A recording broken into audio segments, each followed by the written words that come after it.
Bonjour à tous, pardon pour le léger retard. On va démarrer pied au plancher avec Samuel Thomas.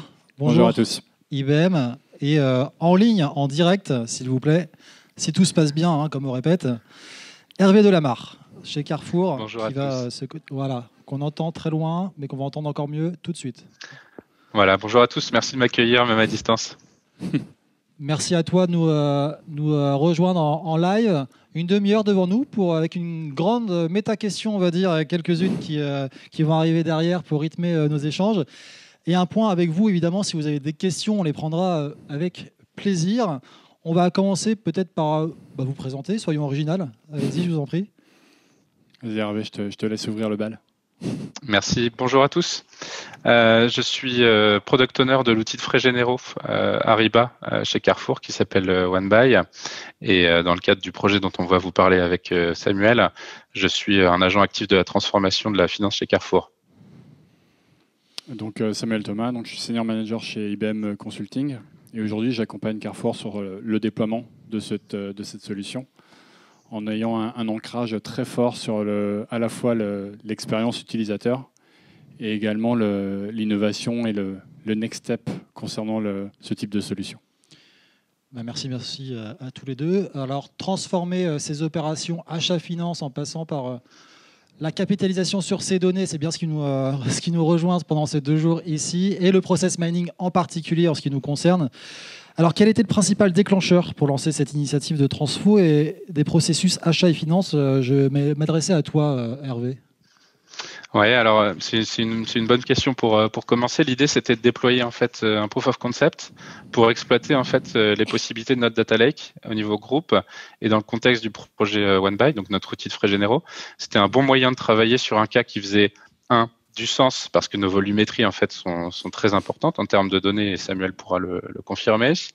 Dans un deuxième temps, c'était relativement simple techniquement parce qu'on avait enfin un outil qui était, comme je le disais, déployé sur l'ensemble des pays de Carrefour.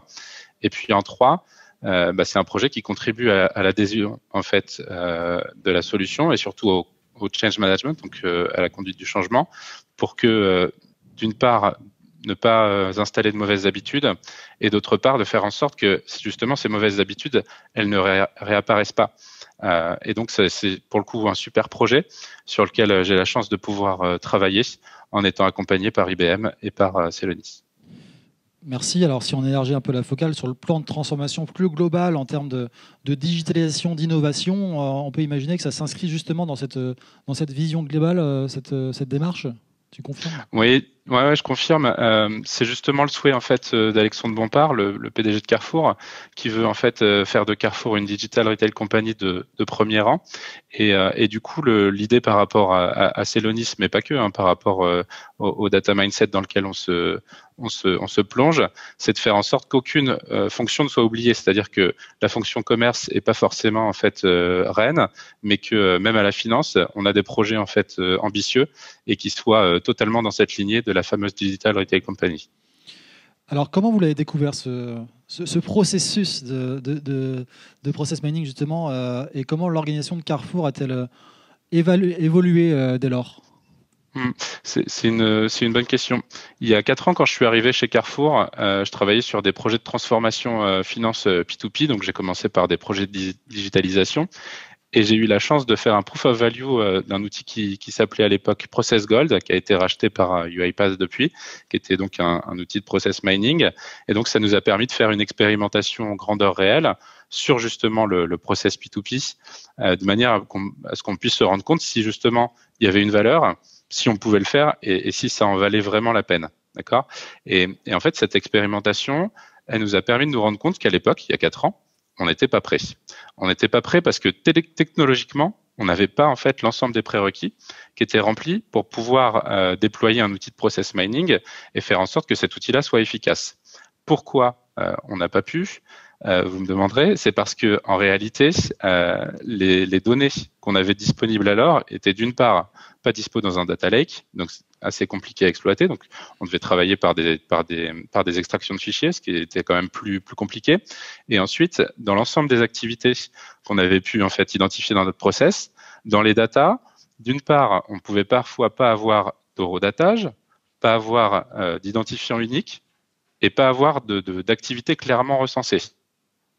Ces trois points sont les points indispensables pour pouvoir faire du process mining. Si vous n'avez pas ces éléments-là de prérequis dans vos data, vous n'allez pas être en mesure de pouvoir activer le process mining correctement, efficacement, simplement et rapidement. Merci beaucoup. Je me tourne vers Samuel. Le rôle de Celonis dans cette transfo et puis globalement de la collaboration avec IBM Consulting, quand même, hein, elle s'est déroulée comment cette collaboration? Alors en fait, on a une histoire particulière avec Celonis parce qu'elle est née en fait, de deux ambitions, enfin d'une double ambition stratégique, de leur côté comme d'une autre, de devenir extrêmement puissant sur la capacité à pouvoir déployer des technologies sur les verticaux métiers. Et aujourd'hui, on le voit même dans les startups qui lèvent des fonds. Quand vous voulez créer une organisation, si vous vous remettez en question en tant qu'entreprise de conseil ou si vous voulez attaquer un marché du logiciel ou de la transformation, vous devez être extrêmement pertinent sur les verticaux de façon à faciliter justement la période d'adoption, le fait de donner du sens à vos utilisateurs et donc de créer de la valeur d'usage.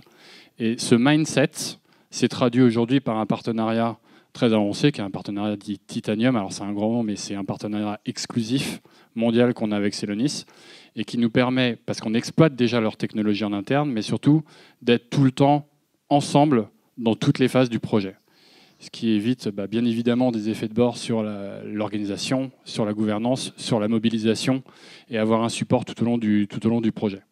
Et donc aujourd'hui, on accompagne Carrefour sur principalement le cadrage de la valeur sur ce type d'initiative, sur tout le déploiement technologique présent et à venir, on en reparlera, mais également encore une fois sur la stratégie d'adoption parce que l'utilisateur, c'est le nerf de la guerre aujourd'hui. Alors on va suivre le fil conducteur, vous voyez sur la gauche de l'écran, on va aborder les défis, ils sont nombreux. Alors réponse surmontée et à relever pour vous. Du coup, question collective forcément, quels ont été ces défis et comment les avez-vous surmontés, Hervé, pour commencer? Alors c'est une très bonne question puisque pas de projet data sans défi à challenger, à surmonter. Le premier en l'occurrence, ça a été un sujet d'acculturation.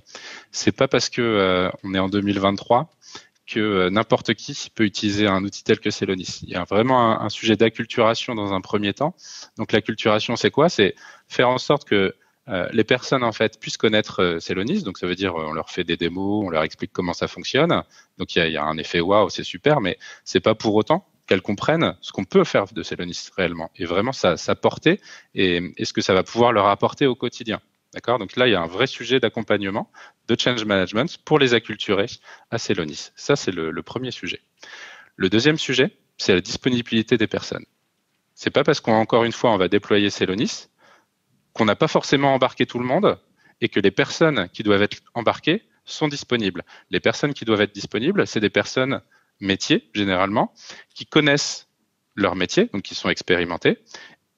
Et avec un petit bonus, si ces personnes-là ont un mindset qu'on va appeler un mindset lean management, c'est-à-dire ont l'habitude, par exemple, je sais pas moi, d'utiliser une méthodologie DMAIC, par exemple, là, on va marquer des points parce que ça va être plus simple de travailler avec eux, mais il faut toujours s'assurer de leur disponibilité. C'est-à-dire que ces personnes-là, elles ne doivent pas faire ça en plus de leurs activités quotidiennes. Il faut vraiment qu'elles s'aménagent du temps pour se mettre à disposition du projet et vraiment être embarquées dans le projet. Et ensuite, il y a un troisième point qui est super important, c'est le sponsorship. S'il n'y a pas un sponsorship fort dans le projet, comment voulez-vous que l'organisation en fait soit embarquée dans le projet avec vous? C'est le troisième sujet. Donc, acculturation, disponibilité et sponsorship, je pense que ce sont des éléments clés pour réussir en fait un projet de process mining. Et donc juste pour compléter, merci Hervé, il y a en fait dans cette description générale, on en revient à la maturité. La notion de data-driven company, c'est pas data-driven que pour le COMEX, c'est data-driven pour moi en tant que personne, en tant qu'exploitant de cette information. Quand j'ai une information, quand je veux la transformer en insight, quand je veux la transformer en action, je vais être capable d'agir dessus. Et cette notion de maturité, ça a été un des challenges et c'est continu parce que, bien évidemment, quand vous voulez faire un rollout à une échelle mondiale, vous devez identifier ce niveau de maturité pays par pays. Vous devez également être capable d'analyser ce niveau de maturité par rapport à une ambition du groupe. Et ensuite, vous devez décliner le plan d'action pour accompagner ce niveau de maturité. Et ça, c'est quelque chose qui est perpétuel. Et les opérationnels ont besoin aussi de cette visibilité pour se sentir investis. Alors, une des conséquences de ça, c'est la gestion du changement, forcément, Ouais. j'imagine. Donc, surtout lors de l'implémentation de ce process mining chez Carrefour, comment ça s'est déroulé? Comment vous l'avez abordé, en tout cas? Alors, tout simplement en faisant un sujet stratégique. Et un sujet stratégique, ça veut dire quoi? Ça veut dire que vous avez un plan, vous avez une audience, vous avez des activités qui sont actionnables, concrètes, comprises, et vous avez un planning qui est suffisamment flexible parce que de toute façon, vous êtes dans une organisation globale avec énormément de contraintes à gérer. Donc, dans ce contexte, bien évidemment, il a fallu qu'on s'intéresse de près aux utilisateurs et ils sont de typologies très diverses aujourd'hui. Il y a un pilotage par la valeur, notamment. Effectivement, mais il faut le faire comprendre. Encore une fois, c'est quelque chose qui peut être très bien compris par le middle ou le top management, mais quand vous devez redescendre au manager de proximité et aux opérationnels, là, il y a un vrai shift qui se passe dans leur rôle au quotidien. Mais justement, on en vient au point de l'expérience utilisateur. Hervé, vous allez nous dire un petit peu comment ils ont réagi, les employés de Carrefour, devant l'introduction du process mining dans leurs opérations finalement quotidiennes. Hein. Ouais, ça fait vraiment bien le pont avec ce que disait Samuel, parce que je vais peut-être vous choquer un petit peu, mais en réalité, quand on a commencé à redescendre le projet au niveau opérationnel, les personnes n'ont pas compris en fait. Ils n'ont pas compris de quoi il s'agissait, parce qu'ils n'étaient pas bien embarqués, et ils n'ont pas compris en quoi ça va changer leur quotidien. Donc, rien que là, sur la partie message, on n'y était pas. C'est-à-dire que la personne qui devait recevoir le message, elle le prenait pas, elle comprenait pas. Et il y a un deuxième effet qui se coule, c'est que en plus ils faisaient ça en plus de leur temps de travail normal. C'est-à-dire qu'elles avaient leur prod à assurer, elles avaient d'autres projets qui étaient aussi prioritaires parce qu'on est en pleine transformation chez Carrefour. Et parce qu'ils faisaient en fait ce projet on top, mais ils n'arrivaient pas à dégager assez de temps pour se laisser le temps de bien comprendre. Donc, on a ces deux effets-là qui ont été complexes à déminer. Alors, qu'est-ce qu'on a fait pour justement déminer ces problèmes-là? En fait, on est parti dans une co-construction de transformation, c'est-à-dire qu'on a mis en place en fait un dispositif dédié pour lancer des ateliers de manière à s'approprier en fait l'outil, que ce soit à travers des formations, mais aussi se demander comment, dans ma routine au quotidien, je vais intégrer en fait l'outil Celonis et qu'est-ce que je vais en faire, quelle comitologie en fait on va mettre en place, quelle organisation on suit et comment tous ensemble on fonctionne. Il y a aussi le déploiement de la solution Ariba. Quels ont été les retours des utilisateurs, l'expérience qu'ils en ont eu? Ouais, alors c'est important de dire ça parce que Ariba, pour le coup, en France en l'occurrence, ça fait déjà plus d'un an qu'il est déployé. Ça veut dire que leur utilisation déjà, elle commençait à être mature. Donc de mettre en place Celonis, en plus d'Ariba, ça leur a permis d'aller plus loin. Ça leur a permis d'aller plus loin parce que ils ont pu enfin transformer des intuitions en des réalités à travers l'outil. Donc ça, c'est un premier point qui est quand même pas mal. Dans un deuxième sujet, comment on va plus loin? Mais en fait, on va combler les limites de l'outil. C'est-à-dire que l'outil en lui-même, il peut avoir des limitations parce que il nous transmet pas les bonnes données ou pas assez de données de pilotage. Auquel cas, en fait, l'outil process mining, il va nous permettre de dire on va aller combler des manques en fait côté Ariba et on va aller les remplacer dans Celonis parce que les données qu'on peut extraire d'Ariba peuvent être réutilisées dans Celonis à ces fins de pilotage, à ces fins d'animation de process, par exemple. Et en troisième ressort, c'est que on a des perspectives d'automatisation qui sont en train de s'ouvrir, des perspectives d'automatisation qu'on pensait pas forcément atteignables au début, mais qui sont là et qui vont nous permettre tout simplement encore une fois, d'aller plus loin. C'est vraiment le mot, c'est aller plus loin. Via l'acculturation, on en a parlé. Alors j'allais dire l'acculturation, c'est bien. Les formations, mettre les mains dans le cambouis, c'est encore mieux peut-être. En tout cas, voilà, test and learn. Comment vous les avez accompagnés ces employés de Carrefour, Samuel côté IBM, à ces nouvelles technologies et finalement à ces nouvelles méthodes de travail aussi? Alors bon, j'espère que vous l'avez compris. Je parle à Hervé tous les jours en ce moment. Alors pour deux raisons. C'est que, encore une fois, l'intégration techno, data, métier, bon, nerf de la guerre, c'est facile à comprendre, c'est moins facile à appliquer. Et en l'occurrence, notamment avec des opérationnels qui sont tous très pris. Enfin, vous pouvez avoir cette image vous ouvrez votre smartphone, vous regardez le nombre d'applications. A priori, elles sont toutes hyper prioritaires parce qu'elles sont sur votre smartphone. Pourtant, vous allez surtout utiliser Chrome, Safari, votre boîte mail à peut-être 50%, après un peu de réseaux sociaux et tout le reste, ça balayait. Et quand on est arrivé avec notre application Process Mining sur le smartphone de notre opérationnel, il a fallu lui expliquer que ce n'était pas un éditeur d'image, mais que ça allait potentiellement devenir sa boîte mail. Pour vous. Et c'est ça l'enjeu du coup. On a été confronté à un vrai sujet, c'était d'établir un moment d'écoute avec les opérationnels. Parce que si vous mettez en place une stratégie d'adoption avec votre awareness, votre self-learning, vos exercices pratiques, le contrôle, la supervision, le moment où vous allez demander à vos opérationnels de s'engager, parce que ça y est, leur rôle a changé, donc vous attendez désormais un peu de retour sur investissement, inévitablement, ça va se faire hacker parce que vous n'aurez pas eu un temps d'écoute pour que l'opérationnel vous ait expliqué c'est quoi ces dilemmes d'aujourd'hui, sa quête de sens, comment il peut être accompagné et valorisé et soutenu dans cette initiative. Et la difficulté, c'est que ce sujet-là va changer. Enfin, la façon dont vous allez traiter ces problématiques va changer avec la culture du pays. Bon, après, ça ouvre un autre sujet. On pourra en discuter après si vous le souhaitez, mais c'est effectivement un sujet d'accompagnement assez fort.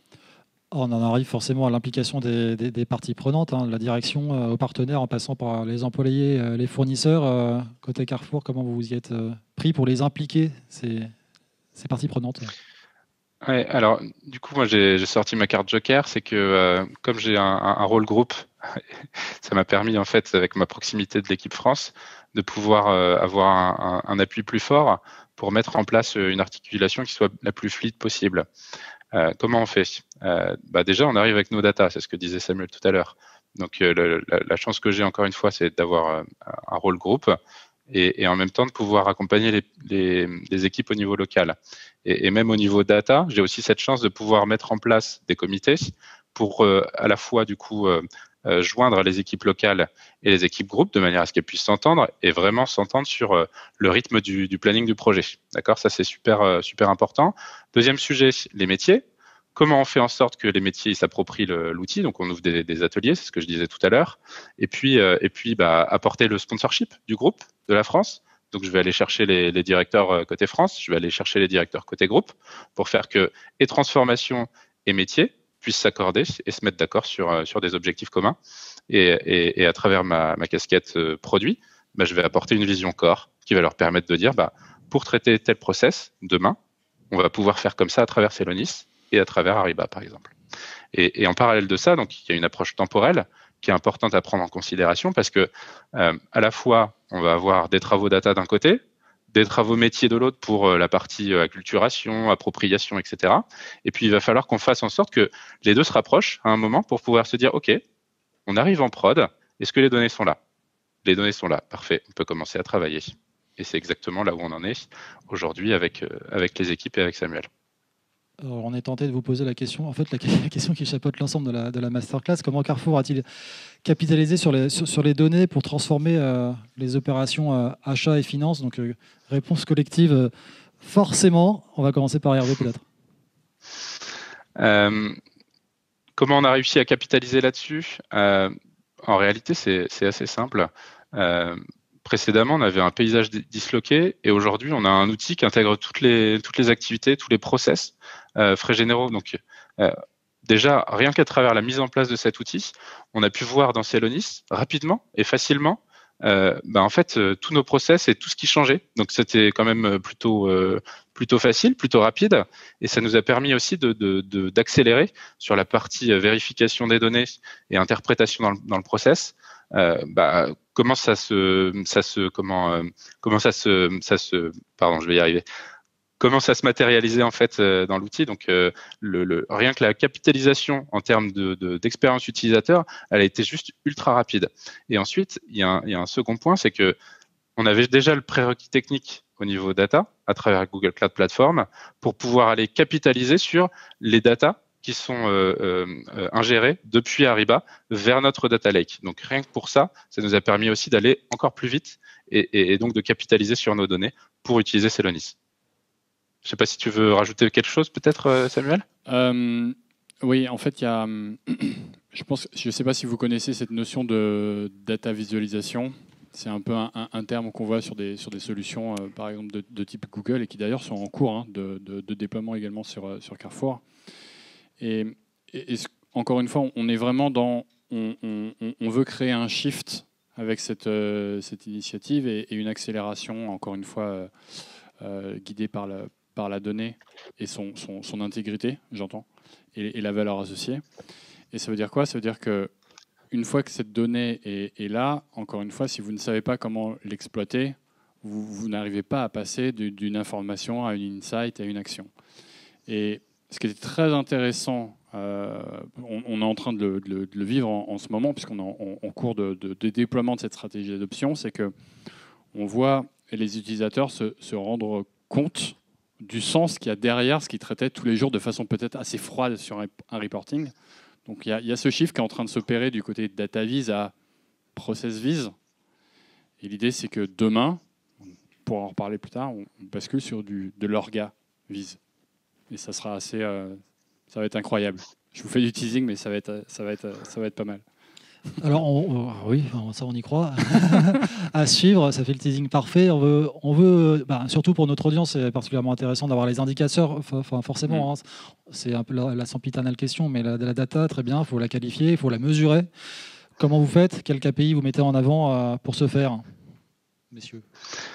Ouais, alors je vais prendre le micro du coup, si je peux me permettre l'expression. On va mettre en place deux types de KPIs en fait. Des KPIs process d'abord, puisque c'est ce que Celonis nous permet de voir de manière conduite par la donnée. On va mettre 3 indicateurs principaux en termes de performance process, qui sont d'une part le lead time, en gros combien de temps on met, le pourcentage de conformité. Est-ce que mon process se déroule normalement ? Oui, à combien de pourcents ? Non, à combien de pourcents ? Combien ça me coûte ? Enfin, quelle valeur derrière ? Et puis on va avoir aussi un indicateur d'automatisation. À combien de pourcentage je suis touchless, c'est-à-dire à combien de pourcents en fait je ne touche pas les documents versus l'antériorité. Donc ça, ce sont les éléments de performance. Et puis il y a des éléments d'adoption et d'usage, mais qui vont peut-être pas être regardés de près dans Celonis, mais plutôt dans d'autres outils. Très basiquement, c'est combien de sollicitations aux fonctions support j'ai reçues, que ce soit relation fournisseur, que ce soit support fonctionnel, etc., de manière à voir si justement à travers Celonis et à travers les plans d'action que je mets en place, j'arrive à faire décroître en fait mes sollicitations support, auquel cas ça veut dire que je suis en train de réussir ma transformation. Et peut-être que du coup, côté data, tu voulais rajouter des points, Samuel. En fait, il y a, comment dirais-je, sur la partie mesure de la performance, c'est effectivement vous avez la partie process et la partie adoption. Ce qui est intéressant, c'est de voir ce que vous faites de ce résultat, comment vous le réinvestissez pour créer cette espèce de cercle vertueux où la donnée devient le moteur de votre réacteur de transformation, si je peux utiliser cette expression. C'est pas du buzzword. Pourquoi je vous le dis ? Parce que, encore une fois, à partir du moment où cette donnée a du sens et que vous le voyez dans les yeux de vos opérationnels, ça veut dire que vous avez un choix à faire, enfin un choix, ou un mix de choix à faire, de se dire, OK, maintenant, à temps égal, qu'est-ce que je fais ? Est-ce que je décide de produire plus ? Ça peut être un des résultats qui va venir de cette exploitation. Ou au contraire, est-ce que je veux utiliser cet effort pour peut-être faire remonter mes opérationnels sur ma chaîne de valeur ? C'est-à-dire, peut-être qu'encore une fois, ils étaient trop sur du report, trop statique. Maintenant, vous avez envie qu'ils agissent plus en tant que peut-être project manager ou qu'ils aient plus une double compétence à la fois data et métier.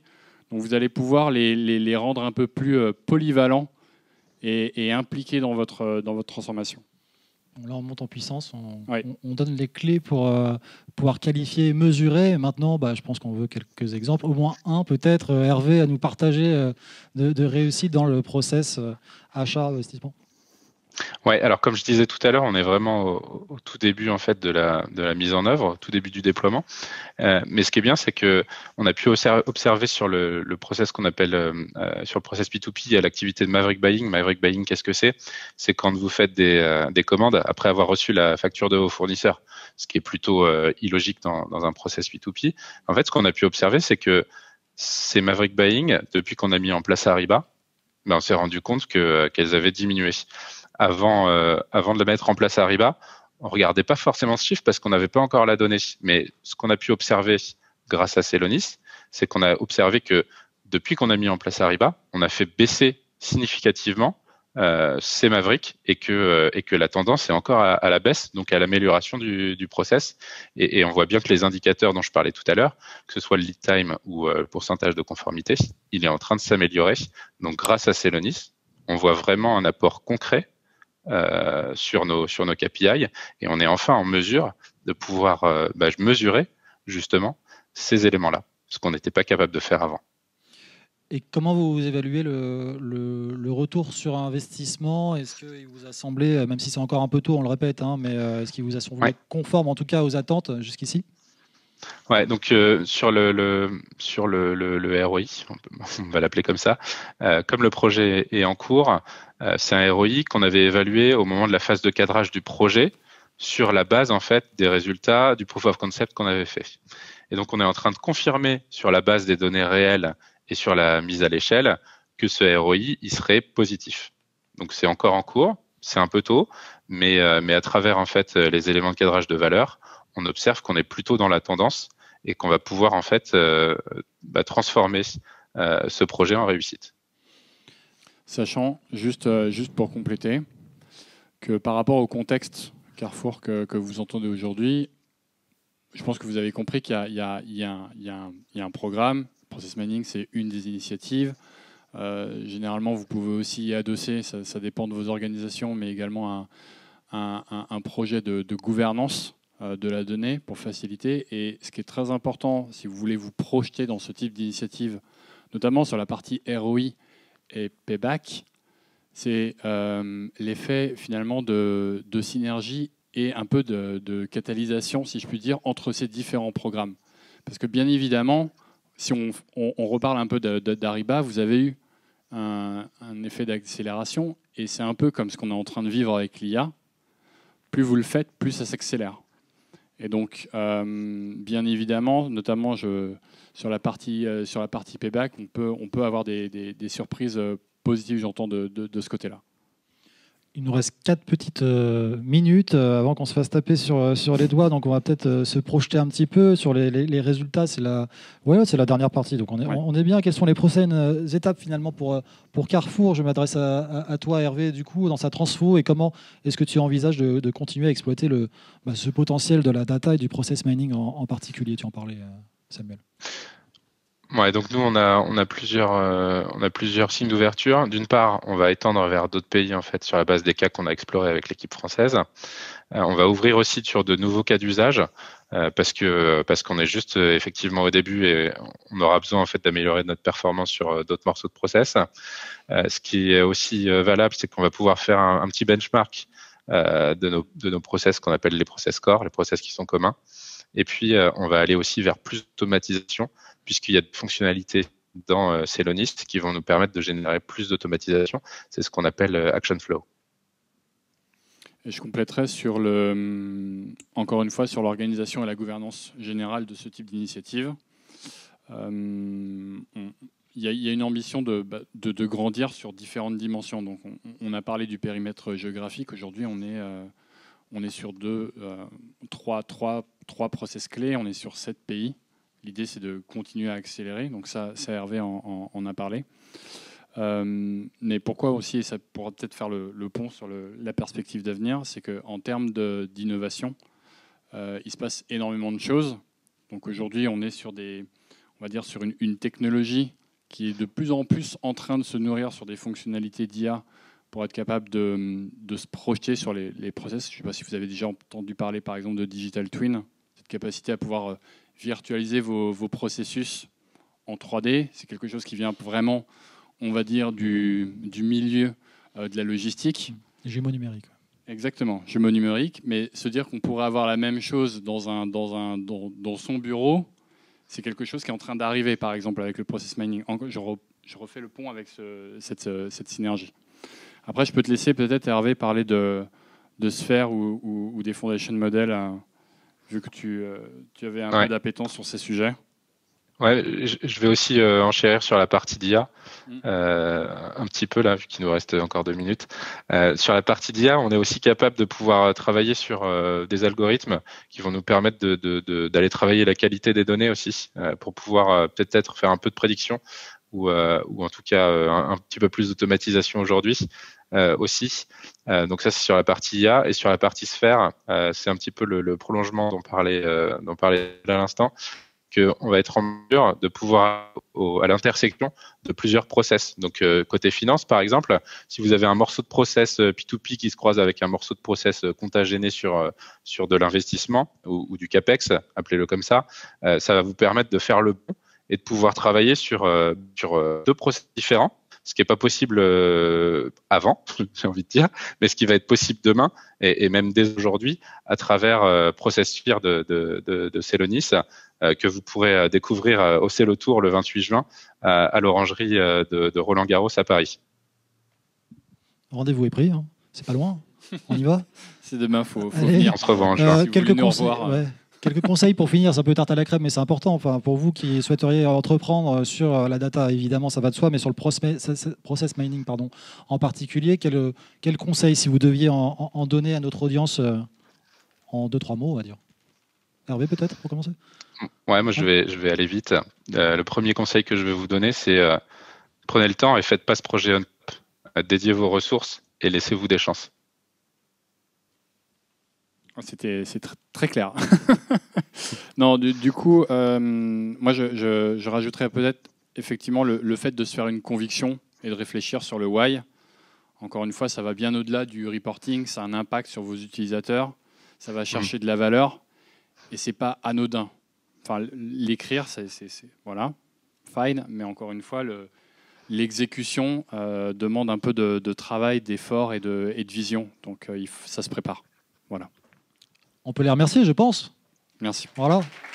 Merci.